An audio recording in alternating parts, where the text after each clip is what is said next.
부정맥은 크게 세 가지로 분류할 수 있는데요. 첫 번째는 불규칙한 맥, 그리고 두 번째는 느린 맥, 즉 서맥이라고도 하고요. 세 번째는 빠른 맥, 즉 빈맥이라고도 합니다. 건강한 정상 성인을 기준으로 했을 때, 안정했을 때 기준으로 한다면 분당 60에서 100회 정도 뛰는 게 정상입니다.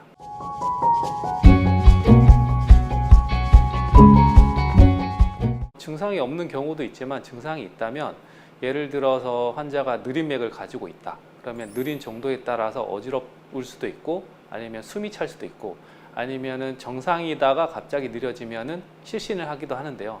또 반대로 빠른 맥이라면은 두근거린다고 하는 사람도 있고, 마찬가지로 숨이 차다고 하는데, 또 너무 빠르면은 맥박이 너무 빨라서 혈압이 형성이 안 되기 때문에 실신을 하거나 실신 전 단계까지 갈 수 있습니다. 그리고 불규칙한 맥은 환자가 느끼는 게 그대로 그냥 불규칙하게 느껴진다고 얘기를 하거나, 아니면 한번 건너뛴다 그렇게 얘기를 하기도 합니다.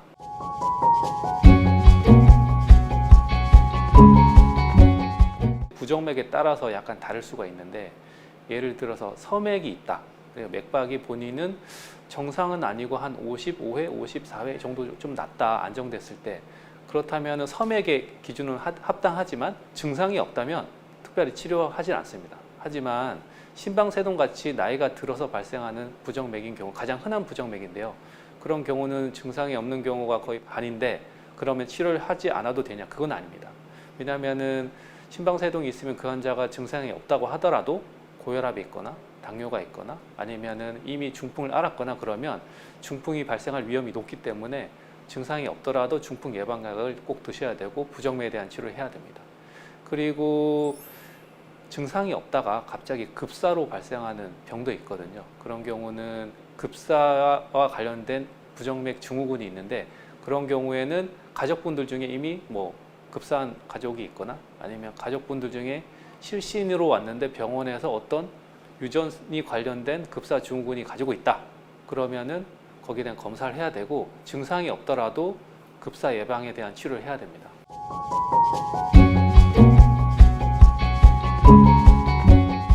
부정맥이 생길 수 있는 소질을 가지고 태어난 사람이 있을 거고, 아니면은 그런 소질이 없었는데 더 나이가 들면서 다른 병 때문에 부정맥이 생기게 되는 경우도 있는데, 만약에 예를 들어서 태어났을 때 이미 심장 구조가 변형이 되어 있는, 그러니까 선천적으로 기형이 되어 있는 경우는 정상적인 심장을 가진 사람보다 부정맥이 생길 확률이 높겠죠. 그리고 심장에는 이제 전기 흐름이 있어야 뛰게 되는데, 그런 전기 회로가 불필요하게 하나가 더 있는 사람이 있습니다. 기형까지는 아니지만 필요 없는 회로가 하나 더 있어서 그것 때문에 빈맥이 만들어지는 경우도 있겠죠. 그건 이미 태어났을 때 부정맥이 만들어낼 수 있는 소인을 가지고 태어난 경우를 할 수 있고, 그 반대로 나이가 들어서, 원래는 심장이 정상이었는데 나이가 들어서 심근경색을 앓았거나, 아니면 심장 근육이 두꺼워졌거나, 아니면 나이 자체가 많아져서 노화가 됐거나, 그래서 생기는 부정맥이 있을 수 있습니다.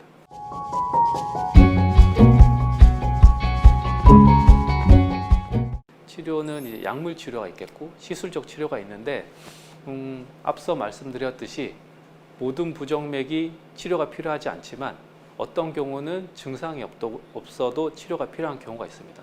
서맥이 있는 경우는 증상이 특별하게 없다면 좀 관찰하기도 합니다. 더 진행되지 않는지, 증상이 나타나지 않는지 관찰하기도 하는데, 서맥이 발생하고 그것 때문에 증상이 있다면 서맥을 방지하기 위한 심박동기를 넣고, 그리고 반대로 빠른 맥이다. 빠른 맥이라면은 대부분 빠른 맥을 진단하게 되는 경우 빠른 맥을 안 생기도록 하는 약이 있겠고, 만약에 그 약을 썼는데 불구하고 증상이 계속 발생하고 빠른 맥이 유지가 된다. 그러면 시술로 치료할 수가 있습니다.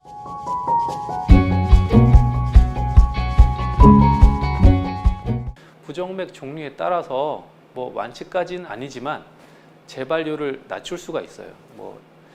태어났을 때 회로가 하나 더 있어서 그것 때문에 빈맥이 발생하는 경우에는 그 빈맥을 발생시키는 회로만 없애주면 되거든요. 그러니까 시술적 치료를 하면은 재발률이 극히 거의 5% 미만으로 낮기 때문에 거의 완치 수준에 가까운 치료를 할 수 있고, 반대로 나이가 들어서 발생하는 심방세동 같은 경우는 완치라기보다는 현재 그 심방세동이 있기 때문에 증상이 너무 심하다든지, 아니면 심방세동 때문에 뭐 변형이 심장 구조에 변형이 생기면 시술적 치료로 그걸 좀 억제를 시킬 수가 있습니다.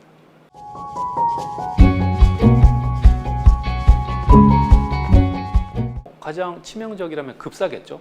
그러니까 예를 들어서 운동선수 같은 경우에 운동장에서 경기를 하고 있다 갑자기 쓰러지는 경우가 있는데 그게 가장 치명적이라고 할 수 있습니다. 그런 급사는 사람이 없는, 옆에 지켜보는 사람이 없는 경우에 발생할 수 있기 때문에 그런 경우를 위해서 몸에 삽입형으로 제세동기를 넣습니다. 제세동기가 심장에 연결을 해서 심장이 어떻게 뛰는지 보고 있다가 만약에 급사와 관련된 부정맥이 발생했다 그러면 알아서 재세동을 시켜주는 겁니다. 그리고 그 다음으로 생길 수 있는 합병증은 뇌졸중이에요. 그래서 그 심방세동 같이 그런 나이가 들어서 뇌졸중이 발생할 수 있는 병을 진단을 받게 되면은 적절하게 항응고제를 써서 뇌졸중을 예방하도록 해야 됩니다.